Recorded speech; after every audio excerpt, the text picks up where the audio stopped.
बोलिए प्रेम से श्री सद्गुरु श्री सद्गुरु श्री सद्गुरु।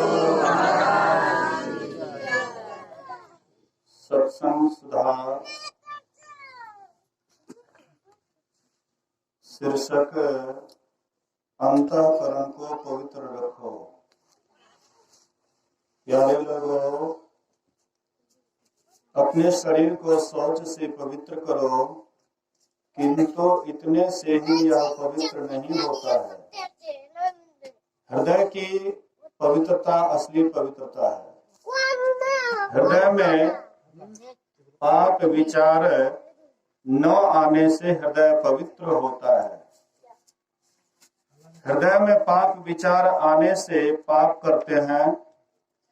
इस पाप विचार से लोगों को डरना चाहिए। पाप विचार करने से बाहर में लोग नहीं देखते हैं, किंतु परमात्मा सभी जानते और देखते हैं। यदि कोई पाप करता है तो परमात्मा के सामने करता है, क्योंकि परमात्मा सब जगह है।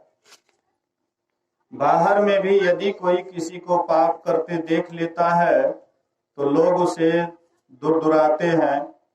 इसलिए पाप नहीं करना चाहिए। पाप करने वाले को लोग लजाते भी हैं।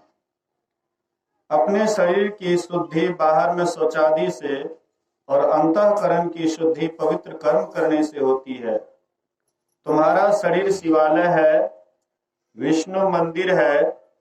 इसके लिए पैसे खर्च करने की जरूरत नहीं। अपना अंतःकरण शुद्ध करना होता है। बाहर में लोग शिवालय देवालय बनाते हैं। इससे संसार में भले कुछ प्रतिष्ठा हो, किंतु उससे उनको मोक्ष नहीं मिलता। यदि अपने अंतःकरण को शुद्ध करता तो उससे मोक्ष हो जाता। संतों ने कहा है कि यदि अपने को शुद्ध करके रखो तो तुम्हारा शरीर शिवालय है। इसमें शिव जी का दर्शन होता है।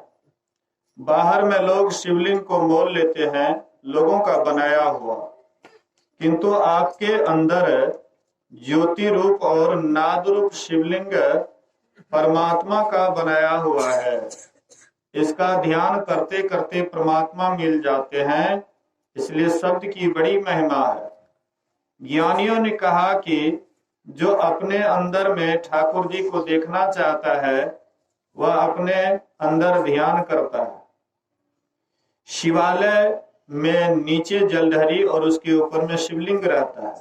उसी तरह अपने शरीर रूप शिवालय में ज्योति रूप जलधरी और उसके ऊपर नाद शिवलिंग है।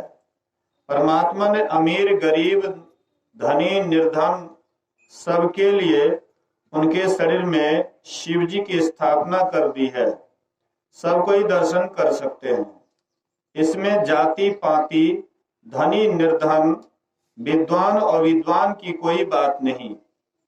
यदि जाति पाति की बात रहती तो कबीर साहब और गुरु नानक साहब कौन पढ़े लिखे थे? संत रविदास और शोकच भक्त कौन ऊंची जाति के थे? जैसे शिवालय को पवित्रता से रखते हो, उसी तरह अपने शरीर को भी पवित्र रखो।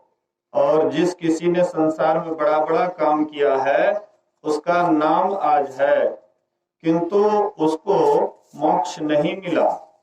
यदि अपने अंदर की सफाई रखे और ध्यान करे तो उसको मोक्ष मिलता है। 5 पापों से बचो। संतों ने लोगों को मोक्ष प्राप्ति का ऐसा सरल उपाय बताया है कि लोग संसार में हैरान न हो। किसी को बहुत पैसा है, दान देता है, कुआं बनाता है, पोखर बनाता है, मंदिर बनाता है, लेकिन जिसके पास पैसे नहीं है वह नहीं कर सकता है।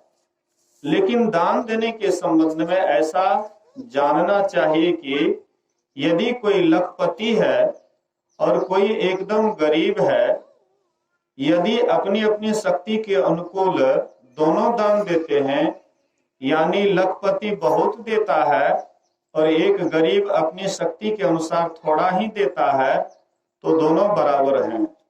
किंतु यह तो बाहर की बात है, असली बात है अपने शरीर को, अंतःकरण को पवित्र रखो, ध्यान करो तो मोक्ष मिलेगा, सारे दुखों से छूट जाओगे।